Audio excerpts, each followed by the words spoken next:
નમસ્કાર દર્શક મિત્રો, આપ જોઈ રહ્યા છો Aajka Bharat news. Patan civil hospital ખાતે 300થી વધુ હજ યાત્રીઓનું રસીકરણ સંપન્ન। આરોગ્ય કવચ સાથે પવિત્ર યાત્રાનો થશે પ્રારંભ।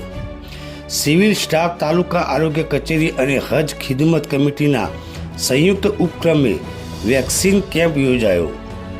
હજ યાત્રીઓને મગજનો તાવ અને પોલિયો વિરોધી રસી સહિત ફિટનેસ સર્ટિફિકેટ એનાયત કરાયા।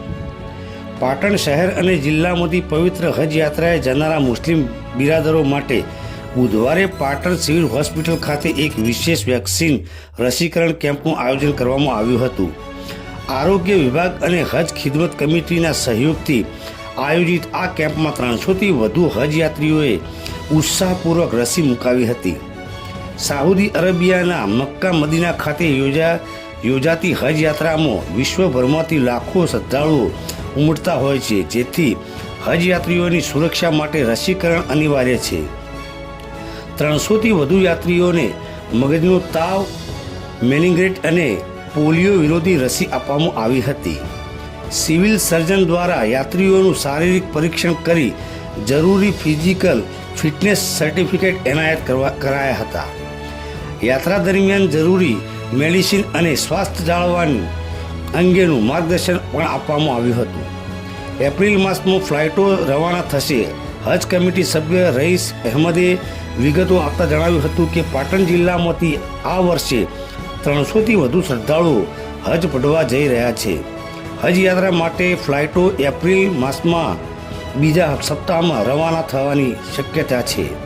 આ રસીકરણ કેમ્પની સફળ બનાવવા માટે સિવિલ હોસ્પિટલના સ્ટાફ અને તાલુકા આરોગ્ય કચેરી કર્મચારીઓ અને સાથે હાજી ખિદમત કમિટી સભ્યોએ ખડે પગે રહી જહેમત ઉઠાવી હતી। કેમ્પમાં હાજર રહેલા હજ યાત્રીઓએ સરકાર અને આરોગ્ય તંત્રની આ વ્યવસ્થા બદલ ખૂબ ખૂબ આભાર વ્યક્ત કર્યો હતો।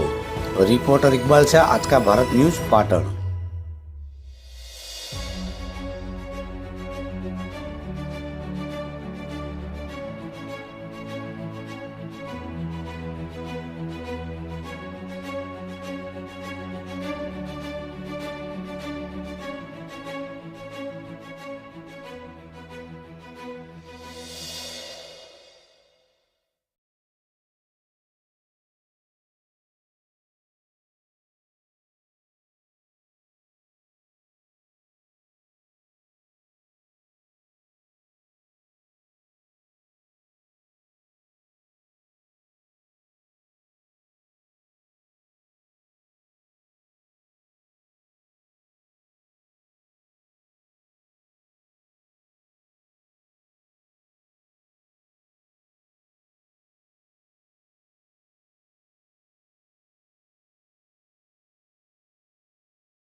ગુજરાત રાજ્ય હજ સમિતિ મારફતે વર્ષ 2026માં પાટણ જિલ્લાના હજ યાત્રીઓનો આજે મેડિકલ ફિટનેસ અને વેક્સિનેશનનો કાર્યક્રમ આજે ખિદમત કમિટી પાટણ દ્વારા આયોજન કરેલ છે, જેમાં પાટણ જિલ્લાના 300 ઉપરાંત હજ યાત્રીઓ આ વર્ષે જનાર છે અને એપ્રિલ મહિનાના બીજા વીકથી એમની ફ્લાઇટો ચાલુ થશે।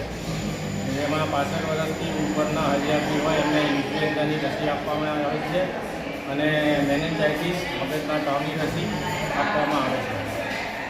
શું નામ? રઈસ અહેમદ।